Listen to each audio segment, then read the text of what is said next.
시편 23편 1절에서 6절.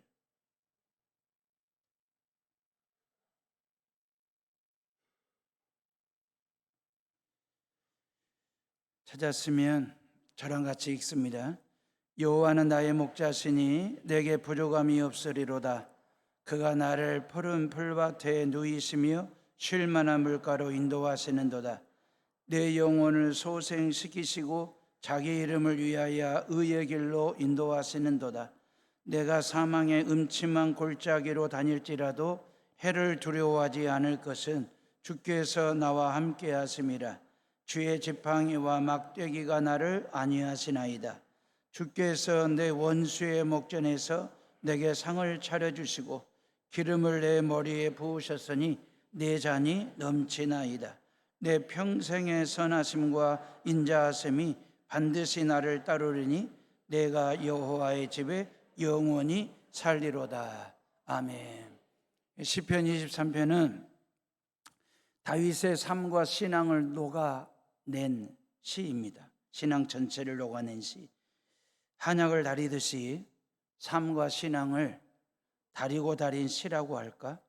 한약은 다양한 약재료를 넣고 온 정성을 다해 다리고 다려야 약효가 나는 약이잖아요.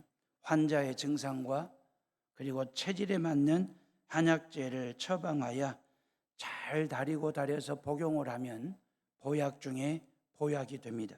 마찬가지로 시편 23편도 설교 약탕기에 잘 다려서 말씀으로 복용하면 구약 중에 구약이 됩니다. 한약은 몸을 건강하게 하는 것이고 말씀은 신구약은 나의 영을 건강하게 해줍니다. 대표적인 한약재는 생강, 대추, 건지황, 계피, 감초, 황기, 밤, 마늘. 적으세요, 적어. 이렇게 중요한 얘기를 하는데요. 생강이나 대추나 건지황, 계피, 감초, 황기, 밤, 마늘, 청궁뿌리, 작약뿌리, 백봉령 그랬거든요. 이런 다양한 재료들을 한방 원리에 따라 배합을 해서 잘 다리고 다려 제조한 의약품이 한약입니다. 감초는 단맛을 내요. 독성을 중화시키는 역할들을 합니다. 한약에서 감초가 빠지면 안 돼요. 밤이나 대추는 자체만으로도 맛있습니다. 계피, 보통 쉬운 건 아니거든요. 그냥 먹기에는 생강은 생각만 해도 먹기에 곤란한 재료, 덕하지요. 황기는 피로회복이나 자양강장제로 아주 중요한 약입니다. 청궁뿌리나 백봉령, 이게 뭘까 하고 어떤 효능이 있길래 한약재가 됐을까 궁금해서 검색을 해보다가 임지영, 너는 한의사가 아니라 목사다. 이 생각을 뻗떡 주셔가지고 그냥 설교에 집중하기로 했습니다. 한약재는 단맛이나 쓴맛이나 신맛이나 짠맛을 내요. 어떤 것은 독성을 가지고 있는 독한 맛도 내는 약재료가 있거든요. 이 독성이 있는 걸 생약으로 복용을 하면 아주 치명상을 주지만 다양한 한약재와 처방을 하면 이게 보약이 된다고요. 다른 재료들이 독성을 중화시키면서 환자의 병을 낫게 합니다. 단맛, 쓴맛, 단맛, 신맛, 매운맛, 짠맛 또는 독성까지 약탕기에 넣고 정성을 들여 다리고 다리면 보약이 돼요. 원기를 회복시켜주고 병을 낫게 해주고 그리고 우리의 건강을 책임져주는 한약이 되는 것입니다. 어찌 보면 시편 23편은 한약 같은 것 아닐까? 라는 생각을 해봤어요. 사랑하는 해오름의 식구들이 하나님께서 당신 백성들에게 시편 23편을 한약 한 첩 아니면 한 지에 지어주듯이 그렇게 지어주신 것은 아닐까라는 생각 말입니다. 매주 시편 23편을 설교 약탕기에 넣어서 다리고 다려서 여러분들에게 지금 드리는 거잖아요. 마시고 있는 상황이잖아요. 오늘도 한 첩 잘 드시고 영적으로나 육적으로 건강하게 한 주간을 사시기를 주님의 이름으로 축원합니다. 그러면 시편 23편이 구약 중에 구약이고 나의 신앙과 나의 삶을 건강하게 해주는 보약 중에 보약인 이유가 뭐냐 그 말이에요. 그 이유를 말씀드리려고요. 요 안에 시편 23편 안에 모든 것을 처방하셨어요. 여러분들의 신앙 증상과 여러분들의 영적 체질에 맞게 처방하신 것입니다. 1절로 6절까지 처방전을 봐보세요. 여러분들의 삶에서 경험하는 다양한 재료들을 하나님께서 처방하신 거거든요. 나의 삶이나 나의 신앙을 건강하게 하시려고 단맛 내는 감초만 시편 23편에 처방하신 게 아니에요. 쓴맛도 짠맛도 신맛을 골고루 처방하셨거든요. 실은 독한 맛까지 처방을 하셨어요. 만약에 제가 시편 23편을 다시 쓴다면, 제가 쓴다면 저는 1절부터 3절까지는 쓰겠습니다. 한 절을 더 보태라면 6절 말씀을 보태가지고 넉 절로 저는 만들고 싶어요. 그렇게 쓰고 싶어요. 지금 우리가 새벽마다 지금 시편 설교를 하고 있거든요. 시편은 150편까지 있는데 6절 이하로 된 짧은 시가 7편이나 있습니다. 석절로 된 시도 4편이나 있어요. 시편 117편은 딱 2절밖에 없는 시이거든요.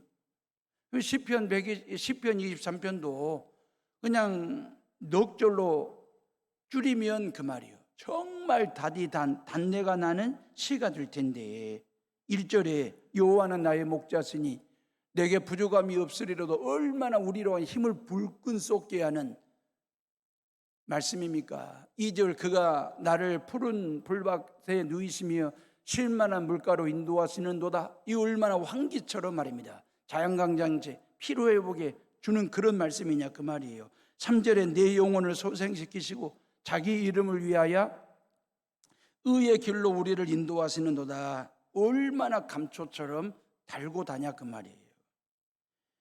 6절 말씀 봐보세요. 6절을 다 같이 읽어봅니다. 시작. 내 평생의 선하심과 인자하심이 반드시 나를 따르리니 내가 여호와의 집에 영원히 살리로다. 그래서 저는 이 6절 말씀에서 밥맛이 느껴지거든. 대추맛이 느껴져요. 얼마나 담백한지. 그러면 시편은 23편은 1절, 2절, 3절, 6절에서 이 4절에서 쓴맛, 단맛, 신맛이 전혀 느껴지지 않아요. 독한 맛은 눈꽃만큼도 없어요. 정말 잘근잘근 씹으면 단맛 나는 감초처럼 1절, 2절, 3절, 6절 말씀은 정말 감초처럼 단맛만 날 뿐이에요. 그냥 4절과 5절을 빼면 요 넉 절만 썼으면 최고의 시, 다지단 시가 될 텐데 라는 생각을 저 혼자 해본 거예요. 어쩌자고 다윗은 4절과 5절 말씀을 여기다 포함했을까, 썼을까, 고백했을까 그 말이에요. 4절에 사망의 음침한 골짜기 얼마나 씁니까? 이건 잘근잘근 씹으면 독하거든. 사망의 음침한 골짜기. 5절에 내 원수의 목전에서 원수가 내 앞에 떡 버티고 있는 상황 말이면 치열하지 않습니까? 살벌하지 않습니까? 사방의 적들이 나를 공격하기 위해서 포진하고 있는 그런 상황에 대해서 다윗은 리얼하게 시적으로 표현하고 있는 거예요. 2, 3절과 4, 5절 분위기는 완전히 상반되거든요. 전혀 다른 느낌 말입니다. 누구든지 푸른 초장과 쉴만한 물가에서 살고 싶고 쉬고 싶지 누가 사망의 음침한 골짜기를 지날 것이며 원수 앞에 살고 싶은 사람들 누구 있겠어요? 다 피하고 싶겠지. 옮기고 싶겠지. 하루빨리 벗어나고 싶지. 그런데 의외로 골짜기를 다니는 사람들이 많더라니까요. 골짜기 살이를 하는 사람들이 종종 봅니다. 지금 질병 중에 있는 교인들이 있거든요. 실패나 좌절이나 방황이나 골짜기에서 벗어나지 못하고 헤매고 있는 사람들도 있고 미래에 대한 불확실성 때문에 염려, 근심, 걱정을 이고지고 들고 품고 사는 사람들도 있더라 그 말이에요. 그런 골짜기로 접어드는 사람들. 삶의 현장에는 누구도 거절할 수 없는 피할 수 없는 원수의 목전이 있어요. 여러분들이 맞닥뜨리는 원수 말입니다. 그 순간들이 있어요. 원수라고 하는 말은 꼭 사람만을 두고 하는 소리가 아닙니다. 환경의 원수처럼 느껴질 때가 있어요. 가정 분위기가 원수처럼, 직장 분위기가 원수처럼 느껴지는 상황이 말입니다. 형편과 처지, 여건이 원수처럼 느껴지는 경우도 얼마든지 있지 않습니까? 주변 사람들로부터 이해받지 못하고 박수와 인정받지 못했을 때 원수 같은 느낌. 억울함 속에서 침묵해야 했던 순간들, 원수입니다. 실패 앞에 우두커니 멍 때리게 하듯이 서 있어야만 되는 그 순간이 나에게는 원수처럼 느껴질 때가 있다. 고로 원수는 사람이나 형편이나 불안과 질병과 실패, 그리고 인간관계의 어려움 등 나를 넘어뜨리려고 하는 모든 것들이 다 원수로 느껴질 때가 있다, 그 말이에요. 이런 상황에 놓이게 되면 우리는 종종 그래요. 하나님이 어디 계실까? 하나님은 나를 보고 계실까? 이런 넋두리, 이런 푸념 말입니다. 섭섭한 말입니다. 그냥 광야 한복판에 버려진 존재처럼 외로움을 탈 때, 모든 것이 다 무너진 듯한 현실 속에서 답이 뭘까? 길이 뭘까? 복을 받을 수 있을까? 이런 현실이 나에게 득이 될까? 늘 묻고 또 묻는 거예요. 현실이 원수일 수 있어요. 저희 부부는 농촌교회에서 목회를 시작을 했거든요. 28살 신혼부부 초기에 말입니다. 고흥군 동강면에 있는 마륜리에 있는 마륜교회에서 담임전도사로 부임을 했어요. 이게 개척된 지 1년 반 남짓 된 교인들 한 20명 남짓 모이는 조그마한 미자리 교회, 시골 교회 말입니다. 부족한 제가 10년 2개월 동안 그 교회에서 사역을 한 것은 전적인 하나님의 은혜였고 도우심이었어요. 28살짜리 피레미 같은 전도사가 뭘 한다고 할 때 뭘 할 수 있는 게 뭐 있겠어요? 28살 애숭이 전도사가 설교를 한다는데 그 설교가 얼마나 잘하는 설교, 고급진 설교였겠냐, 그 말이에요. 이게 지금 제가 94년도에 썼던 설교 노트거든요. 이게 30년 된 설교 노트입니다. 예, 이 30년 된 설교 노트인데 이걸 제가 한 번씩 떠들어 볼 때가 있거든요. 떠들어 볼 때마다 한 편도 써먹을 수 있는 설교가 없어요. 얼마나 허접한지 몰라. 얼마나 설교가 허술한지 몰라. 이 설교 노트를 떠들어 볼 때마다 너무너무 부끄러워. 내가 그때 이런 설교를 했을까? 이런 허접하고도 이런 허술한 설교를 했을까? 그런데 더 놀라운 것은 이런 허접하고도 허술한 설교를 아무 말 없이 묵묵히 10년 동안 들어준 그 교인들이 위대한 거예요. 그 교인들이 저를 목사로 만들었어요. 그 교인들의 인내, 그분들의 사랑 말이에요. 10년 동안 교인들과 함께 다투거나 얼굴 붉힌 적이 한 번도 없다고 하면 거짓말처럼 들릴지도 몰라요. 근데 그랬어요. 얼굴 붉힌 적 없어요. 다툰 적이 없어요. 다시 말하면 고흥마룬교회는 제 목회의 푸른 초장과도 같은 곳이었어요. 쉴만한 물가와 같은 좋은 목양지였습니다. 행복하고 즐거웠어요. 교회가 미자립이다 보니까 경제적으로 가난해서 그게 좀 고달팠지. 얼마나 교인들의 사랑 많이 받으면서 목회를 했는지 그 30대 목회가요. 그리고 38살이 해오름교회에 부임을 했으니까. 그런데 하나님은요, 저희 부부를 영적으로 안주하거나 그리고 영적으로 게을러질까 봐 우리 부부를 훈련시키고 연단을 시키시는데 어떻게 훈련시키시냐면 교인들을 통해서가 아니에요. 동네 사람들을 통해서요. 왜냐하면 동네 사람들이 반대했거든. 이 땅에 우리 동네에 뭔 교회가 들어오냐고. 그래서 고흥관내에서 제일 마지막 세워진 교회거든요. 동네 사람들이 늘 그러다 보니까 이 세상에 어느 날 갑자기 깜빵살이를 하다가 출소했다고 두 사람이에요. 교대로.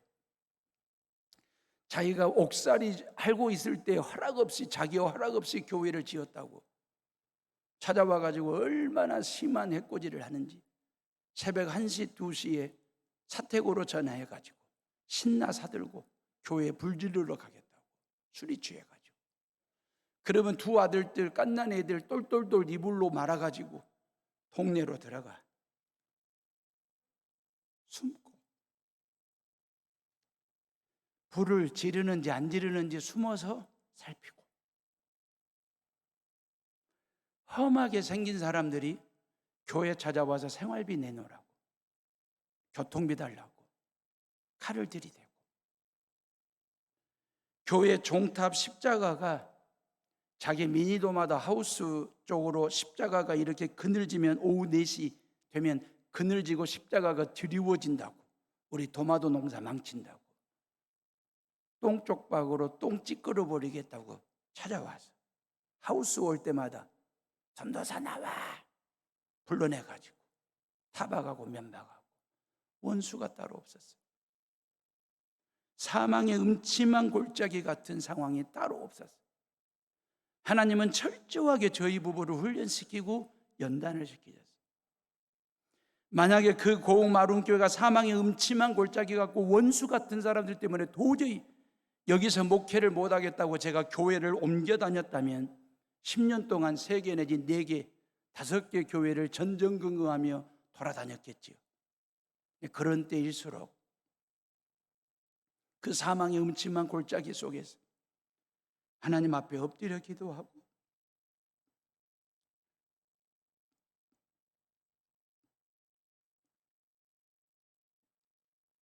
하나님의 은혜를 구했어요. 그리고 5개 부락 불황민들을 상대로 해서 목회를 했어요. 교인 상대가 아니라. 그러면서 관계가 좋아지고 신뢰가 형성되니까 집집마다 생일상 차렸다고, 밥 먹으러 오라고, 애경사에 초청을 받았어요. 심지어 제삿날에도 제삿밥 먹게 오시라고 식사를 같이 했어요. 10년 동안 교회는 부흥했고, 장로님 2분, 여자 장로 포함해서 교회를 그렇게 하고 이 교회로 온 거예요. 제가 질문을 드리겠습니다. 이거 뻔한 질문이에요. 실은 멍청한 질문일 수도 있어요. 2, 3절 말씀이 좋으세요? 4, 5절 말씀이 좋으세요? 2, 3절 말씀은 감초처럼 달고 달아. 4, 5절 말씀은 독성이 있어요. 독한 맛이 있어요. 어떤 말씀 위에 삶을 세우고 싶으세요? 푸른 초장과 쉴만한 물가입니까? 아니면 골짜기와 원수 앞에 세우고 싶으십니까? 만약에 한약을 다린다면 2절과 3절만 골라서 다리고 싶으세요? 아니면 4절과 5절도 넣고 다리고 싶으세요? 답이 뻔한데 제가 멍청하게 여러분들에게 묻습니다. 목사인 저도 4, 5절보다는 2, 3절이 좋아요. 제 목회가 푸른 초장처럼 쉴만한 물가처럼 확 열리면 지금 열려 있고, 우리 해오른 교회가 그런 교회가 되고 그런 교회에서 목회하고 싶은 생각, 여러분의 마음이나 제 마음이나 다르지가 않아요. 어찌 보면 신앙생활이 늘 골짜기를 다니고 원수의 목전에서 쩔쩔맨다면 누가 예수를 믿으려고 하겠습니까? 누가 교회를 다니려고 하겠습니까? 고로 선택하라면 2절이고 3절이지 4절이고 5절은 아닙니다. 내 신앙의 내 삶에 사망의 음침한 골짜기와 원수가 없기를 원하신다면 볼펜을 들고 4절 5절 말씀을 새까맣게 지워버리세요. 우리 해오른 교회를 다니는 교인들의 성경책은 시편 23편에 1절 2절 3절만 있으면 돼. 6절까지만 있으면 돼. 4절 5절 말씀은 지워버리자고요. 볼펜이 없으시면 집에 가셔서 검정색 볼펜 가지고 새까맣게 지워버리세요. 우리는 해오른 교회 교인들은 시편 23편은 1절, 2절, 3절, 6절만 가지고 신앙생활을 하시게요. 어떠세요? 저의 제안이 지혜롭습니까? 멍청합니까? 제가 질문을 한 번 더 드릴게요. 내 신앙과 삶에 푸른 초장과 쉴만한 물가만 있으면 참 좋겠는데 하나님은 골짜기도 허락하셔요. 원수도 허락하신다고요. 4절 5절 말씀도 우리에게 주셔. 하나님이 주실 때에는 분명한 이유가 있어요. 확실한 목적이 있어요. 질문입니다. 지금까지 해오신 신앙생활을 뒤돌아볼 때 그 말이에요. 나의 신앙이 더 깊어지고 높아지고 넓어질 때가 언제였느냐 그 말이에요. 내가 영적으로 더 든든해지고 단단해지고 견고해질 때가 언제였느냐라고 하는 것입니다. 풍성해질 때가, 나의 삶이 더 견고해지고 단단해지고 굵어질 때가 언제였느냐 하는 질문입니다. 2절, 3절일 때였습니까? 4절, 5절일 때였습니까? 여러분들의 신앙의 눈이 떠지고 나의 입에서 여호와는 나의 목자시니 내게 부족함이 없습니다, 이 신앙의 고백이 절절하게 나올 때가 푸른 초장과 쉴만한 물가였습니까?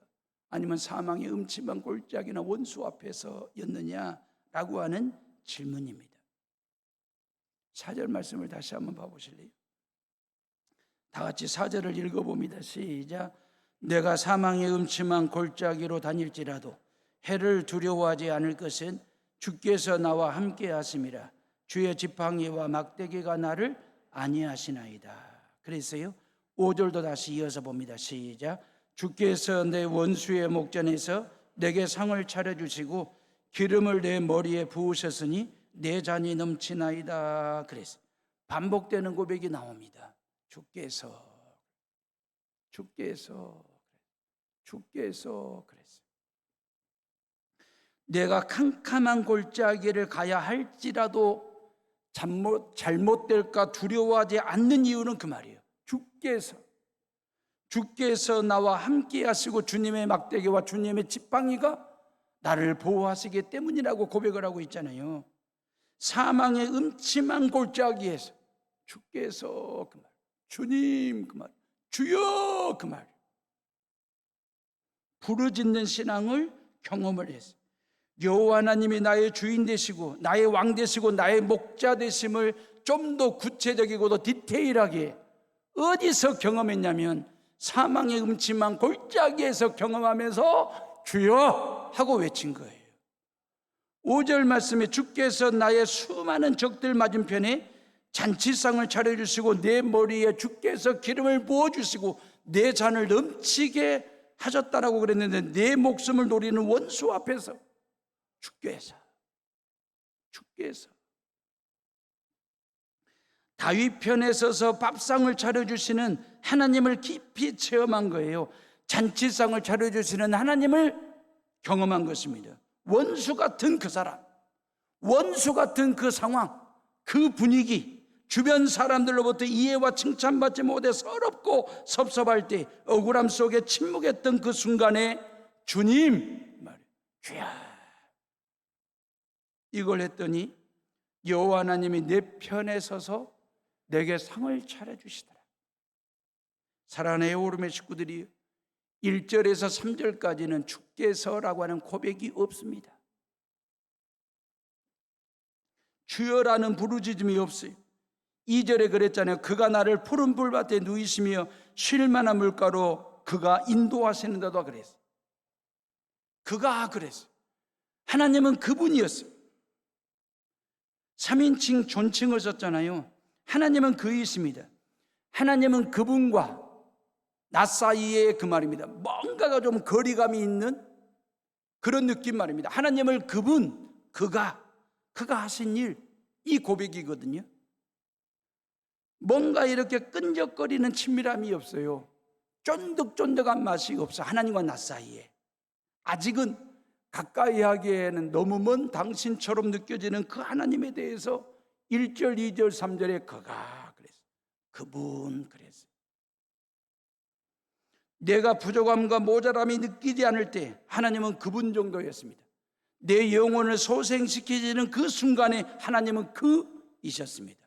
그 일이었습니다. 그런데 사망의 음침한 골짜기를 지나가야 할 때 그분이 주님이 되셨어요. 주께서 주여로 다가오셨고 그 주님을 보았고 경험하게 됐어요. 그분에서 주여로 부르짖는 호칭이 달라졌어요. 호칭이 달라졌어요. 부름과 바램은 제가 볼 땐 짝꿍이에요. 이건 쌍둥이 같은 거예요. 그 사람에 대해서 어떻게 부르느냐에 따라서 그 사람에 대한 바램이 결정이 나요. 여호와 하나님을 그분 정도로 부르면 내가 원하는 것도 그분 정도예요. 하나님을 그 3인칭으로 믿는다면 그 하나님도 그 정도만 하시는 거예요. 내가 원하는 바람이 그래요. 부름과 바람은 동격이에요. 같이 가는 성향이 있어요.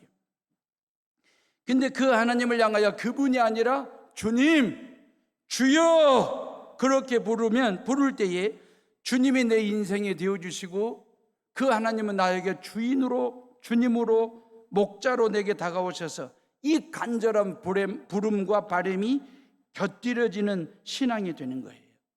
지난 목요일 날 저녁에 저희 집사람이 딸내미 수학학원에서 영어학원으로 나한테 좀 데려다 주라는 거예요. 그래서 내가 그랬죠. 아니 그건 당신이 하기로 했잖아. 왜 나한테? 그랬더니 저희 아내가 하는 말이, 선이가, 며느리가 순천에서 퇴근하는 길에 전화가 왔다는 거예요.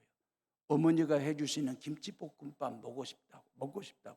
이 아이가 땡기는 모양이지. 김치볶음밥 해야 하니 다의 일을 당신이 좀 해달라고. 그날 저녁 저희 부부는 신바람이 났습니다. 내년 4월이면 저희 부부는 호칭이 달라져. 할아버지, 할머니가 돼요. 그 할아버지, 할머니를 불러줄 그 녀석을 품고 있는 며느리가 김치볶음밥 먹고 싶대. 바람이에요. 부름과 바람은 동격으로 가는 거예요. 그래서 제가 카톡을 넣어줬죠. 김치볶음밥 뿐이겠냐? 뭐든지 원하는 대로 다. 그래서 다윗은 좋을 때, 좋은 상황, 좋은 장소에서는 여호와 하나님을 그분 정도로, 그 말이에요, 그였습니다.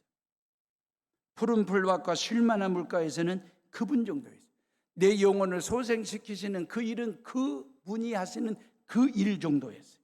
그런 다윗이 힘들 때, 극한 상황에서, 사망의 음침한 골짜기와 원수 앞에서 주여 그랬어요. 주께서, 주님 그랬어요. 똥쪽박을 찌끄러버린다고 할 때, 난동을 부릴 때, 칼을 차고 들어와서 생활비 차비 달라고 우길 때, 신나 사가지고 교회에 불질러 버리겠다고 새벽 1-2시에 전화 왔을 때, 저희 부부는 그 하나님은 그분이 아니었어요. 주님이셨어요. 우리가 이 대목에서 절대 잊지 말아야 될 게 있어요. 내가 하나님 여호와를 그분으로 믿든 주님으로 믿든 하나님은 상관 안 해요. 여전히 우리 곁에 목자로 계세요. 여전히 그분은 나에게 지팡이와 막대기로 나를 안위하시고 내 머리에 기름을 부으시고 내 잔을 넘치게 하시는 분이시다라고 하는 것, 이것 말입니다. 성도들의 신앙 행태를 보면 두 가지 스타일이 있어요. 하나는 신학적 그리스도인들이 있어요. 또 하나는 신앙적 그리스도인이 있어요. 신학적 그리스도인은 하나님에 대해서 연구해요. 이 예배에 대해서 연구해. 하나님에 대해서 연구를 해요. 이게 신학적 그리스도인이에요. 신앙적 그리스도인은 하나님을 연구하는 사람이 아니라 하나님을 경험하는 사람이에요. 결이 달라요. 격이 달라. 신앙생활을 하는데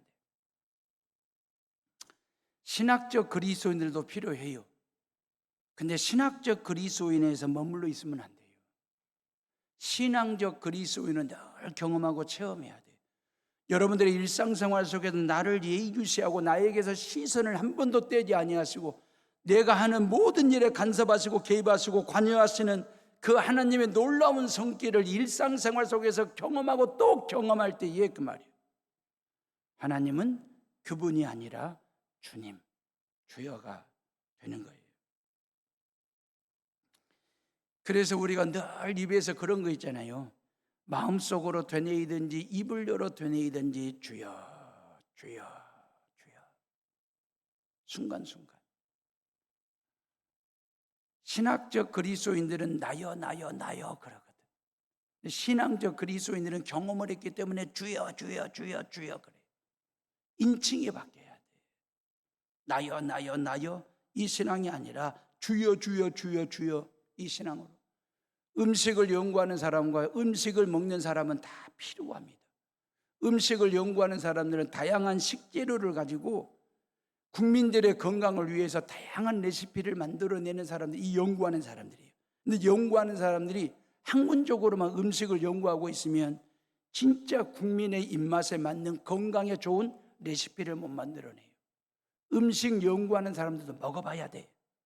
잘근잘근 씹어봐야 돼. 삼켜봐야 돼. 음식을. 그래가지고 레시피를 만들어내는 거예요. 여러분들의 식당 가는 이유가 뭡니까? 식당 가는 이유가 그 식당이 어떻게 구조가, 인테리어가 어떻게 됐는지 그것 보러 가십니까? 그 식당 벽에 걸려있는 메뉴판 보러 가시는 것입니까? 아니지 않습니까? 먹으러 가는 거잖아요. 식당 가는 이유는. 교회를 다니는 이유가 뭡니까? 지금 이 시간 이 예배를 드리는 이유가 뭐냐 그 말이에요. 1시간 10분 동안 하나님에 대해서 연구만 하고 계실 겁니까?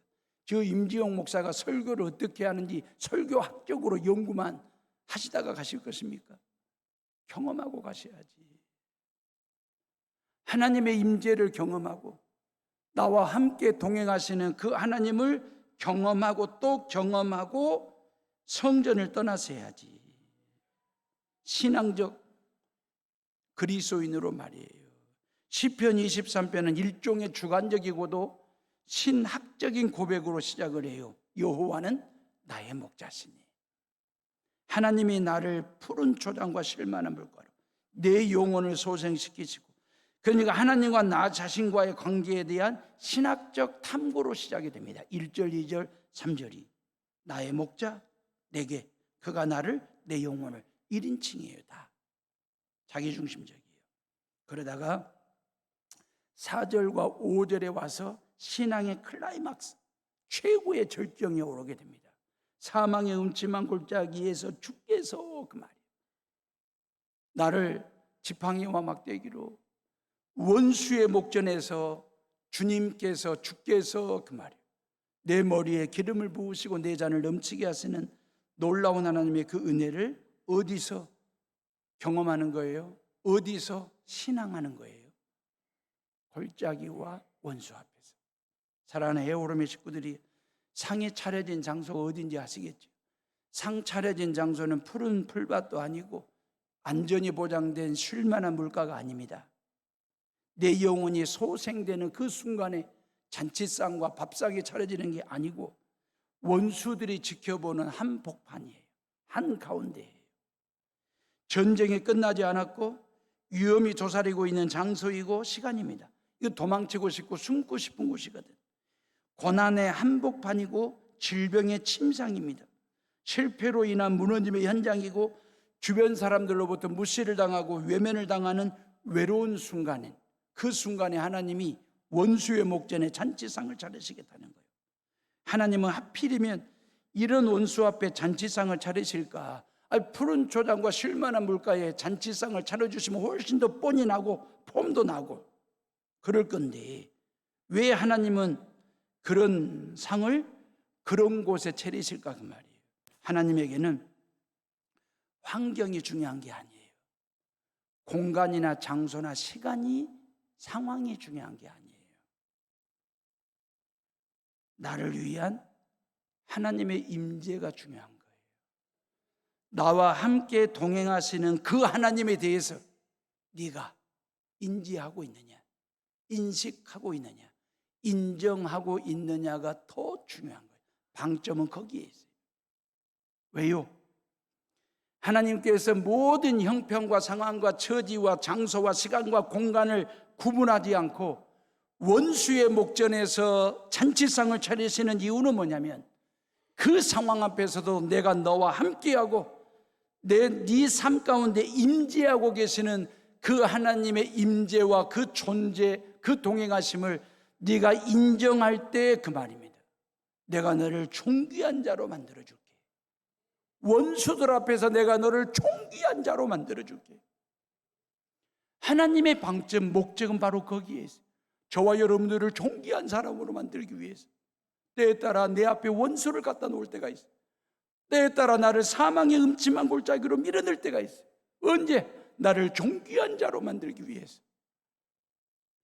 원수의 목전 앞에서까지도 잔치상을 베풀어 주시는 그 하나님을 너도 보고 그 원수도 보게 해서 너로 하여금 존귀한 사람이 되도록 하시기 위해서 그 말이에요.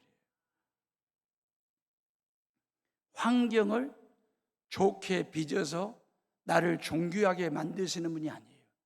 나를 존귀하게 빚어서 네가 환경 좋게 만들어, 분위기 좋게 만들어야 된다, 피스메이커가 돼야 된다. 그렇게 이게 신앙 공식이에요. 하나님이 저와 여러분들이 살만한 푸른 초장과 쉴만한 물가로 다 만들어 놓고 나를 존귀한 자로 만드시는 분이 아니라 나를 존귀한 사람으로 만들어서 그리스도인다운 사람으로, 신앙적 그리스도인으로 만들고 난 다음에 네가 가정 분위기 만들어라, 네가 직장 분위기 만들어라, 여수 땅 살만난 도시로 만들어라. 그 사명이 우리에게 주어진 거예요. 상은 다윗이 차린 게 아닙니다. 목사가 차리는 게 아니에요. 여러분들이 차리는 게 아니에요. 우리는 상 차릴 만한 인격도 안 돼. 우리는 상 차릴 만한 신앙도 안 돼요. 오직 원수 앞에, 죄 앞에 잔치상을 차리실 수 있는 분은, 유일하신 분은 오직 하나님 여호와 한 분이심을 믿으시기를 주님의 이름으로 축원합니다. 원수들이 예수 그리스도를 십자가에 못 박아 죽였잖아요. 로마 제국과 당시 종교 권력자들, 바리새인들과 서기관들과 제사장들이 결탁을 해가지고 하나님의 아들 되신 예수님을 십자가에 못 박아 살을 찢고 모든 피를 다 쏟게 했어요. 사망의 음침한 골짜기, 골고다 언덕이잖아요. 그 언덕으로 끌고 가서 예수의 목숨을 거두었습니다. 예수님의 숨을 끊어 놓았습니다. 인류 역사에 예수의 인생은 33년 짧은 삶을 살다가 죽은 한 사람으로 기록될 뻔했어요. 평범한 범부나 필부의 죽음으로 끝날 뻔했어요, 예수의 죽음이. 그런데 하나님은 그런 아들 예수의 죽음을 한약 다리듯이 다리고 다리셨어요. 십자가라고 하는 약탕기에 예수의 살을 찢어 넣으셨어요. 아들 예수의 손가발에 대못을 받고 그 아들 예수의 모든 뼈를 꺾어 십자가 약탕기에 넣으시고 끓이셨어요. 예수의 피로 물 조절을 하셨어요. 그 십자가 약탕기에서 아들 예수를 넣고 3일 동안 끓이고 3일 동안 다리고 다렸어요. 3일 후에 다시 살리셨어요. 부활시키셨어요. 아들 예수를 3일 만에 살려 원수들 앞에 부활 잔치상을 차리셨어요. 죄 앞에 죄 사함의 잔치상을 차리신 분이에요. 사탄 마귀 앞에 구원의 잔치상을 차리신 분이에요. 지구촌의 죄 사함의 상, 부활의 상, 구원의 상, 천국상을 차리신 분이 바로 오직 예수 그리스도 한 분밖에 없어요. 죄인과 원수 앞에 구원, 상차림은 오직 예수님만이 하실 수 있는 일이기 때문에 요한복음 10장 11절로 15절에 나는 선한 목자라. 선한 목자는 양들을 위하여 목숨을 버리거니와 싹구는 목자도 아니요 양도 제 양이 아니라 이리가 오는 것을 보면 양을 버리고 달아나나니 이리가 양을 늑탈하고 또 해치느니라. 달아나는 것은 저가 싹꾼인 까닭에 양을 돌아보지 아니함이나 나는 선한 목자라. 내가 내 양을 알고 양도 나를 아는 것이 아버지께서 나를 아시고 내가 아버지를 아는 것 같으니 나는 양을 위하여 목숨을 버리느니라 그랬어요. 우리가 믿는 예수님은 선한 목자이시기 때문에 양된 저와 여러분들을 위하여 당신의 목숨을 버린다 말씀하셨어요. 이런 예수님이 차리신 복음 잔치상에 둘러앉아 예수의 살과 피를 먹고 마시는 사람들에게, 그 예수를 믿는 자들에게 기름을 부어주시겠다 그랬어요. 고대 근동에서 손님이 오면 그 손님에게 기름을 부었어요. 이유는 환영한다는 뜻이에요. 존경한다는 뜻이에요. 저와 여러분들이 예수 그리스도를 믿겠다고 주일날 이 예배를 드리기 위해서 성전에 들어오실 때에 하나님은 성령의 기름을 우리에게 부어주셔요. 환영한다. 잘 왔다. 환영한다고. 내가 너를 존귀한 자로 삼았다고. 성령의 기름 부으심을 하세요. 그리고 내 잔을 넘치도록 그랬잖아요. 내 잔을 넘치도록 하신다. 그 말은 잔은 우리의 삶을 상징하는 거예요. 삶의 잔이 텅 비어 있을 수 있잖아요. 그죠? 여러분들의 마음통은 이미 텅 비어 있을 거리요. 토요일날 저녁마다 마음통을 쓰레기통 비우듯이 비우자 그랬잖아요. 왜? 지난 한 주간 동안 온갖 세상의 잡동사니로 내 마음통에 꽉 채워진 상태로 이 예배를 드리면 내 것으로 채워진 마음통에 하나님의 것이 들어올 공간이 없어요. 그렇기 때문에 토요일날 저녁에는 마음통을 쓰레기통 비우듯이 확 비우고 이 예배에 오셔야 돼요. 여러분들의 마음통은 빈통이잖아요. 여러분들의 삶이 빈잔일 때가 있잖아요. 하나님은 그 잔에 넘치도록 부어주시고 채워주시겠대요. 하나님은 인색하신 분이 아닙니다. 너 쓸조록만 채워줄게. 네가 필요한 정도까지만 채워줄게. 그런 하나님이 아니에요. 넘치도록 그 말이에요.